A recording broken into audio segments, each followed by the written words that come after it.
Good morning guys! Welcome back to my YouTube channel. Balik ano ngayon, kakarating ko lang galing palengke. Nang malengke ako ngayon kasi nga wala na laman yung tindahan ko. Konti lang naman pinamili ko. Tapos bumili na ako ng kaunting prutas ni Abisha. Yan nga sa Abisha oh. Hi! Binilang ko siya ng ng grapes. Tsaka ng ilang pirasong prutas. Ito yung binili ko sa kanya, ubas na green. Tsaka itong pongkan, tsaka isang apple. Nagmahal na nga ang prutas ngayon. Gawa siguro na malapit na magpasko kaya nagmamahala na naman. Bali alas 10 na ako nakauwi. Umalis ako dito ay 8:30. Konti lang naman pinamili ko yun sa labas. So, yung mga soft drinks at tsaka konting dilata paninda sa tindahan. Ayan, at tsaka ito lang naman ang pinamili ko. Kapag almusal kasi ang aga ko umalis, gugutom na ako. Magkape muna ako, tsaka kain ako ng biskwit.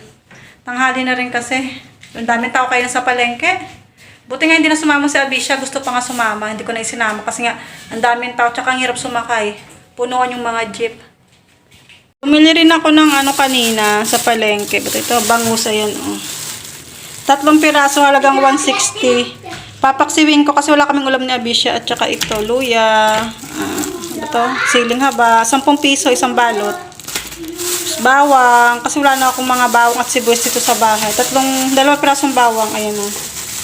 Halagang 11 pesos lang, ayan. Wala na kasi akong sibuyas, ayan o. Ito yung lagyanan ko guys, ayan o. Wala nang laman. Mag-almusal muna ako kasi nagugutom na talaga ako. Na-open muna ako, okay na yung TV. Almusal tayo guys, nagtimpla lang ako ng DXN na kape. Tsaka kumuha ako sa tindahan ito o.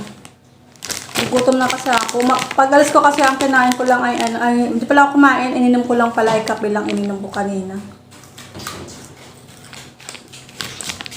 Hi! Sabi siya. Ano na naman?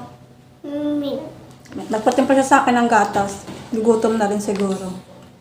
Biglang kumulimlim ngayon pag uwi ko. Ayun na ang init sa palengke. Ang daming tao. Ang daming namimili ngayong linggo. Mamaya nilinisin ko yung isda, yung bangus, kasi hindi nalinis ni Kuya, ang dami kasi tao sa palengke. Papakso ko na lang mamaya. Para ulam namin ni Abi. Kapagod, sakit ng balikat ko. Saka ng likod. Bigat kasi ng pinamili ko. Ang hirap talaga mamalengke pag wala kang kasama, pag mag-isa ka lang. Struggle is real sa pagbubuhat. Ama, bakit may butas? Ay, oo nga, may butas na. Malapit na siya masira. It's okay. It's okay lang. Bill tayo next time pag may money na. Di lumabas yung gatas dito. Ha? Di lumabas. Hindi naman kaya ko na. Ang dapat gaganyan mo lang siya. Sira na yung niya, yung tumbler niya. Yung inuman na ng gatas. Pata mo sa kanila. Ito. Sira na yung dito sa taas. Ito. Butas na yung dito niya. Yung straw. Butas na. Ang tagal na kasi yan. Regalo lang sa kanya.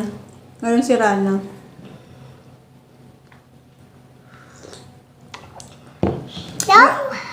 Don't worry. Don't worry na masisira. Okay lang. Bili lang tayo next time.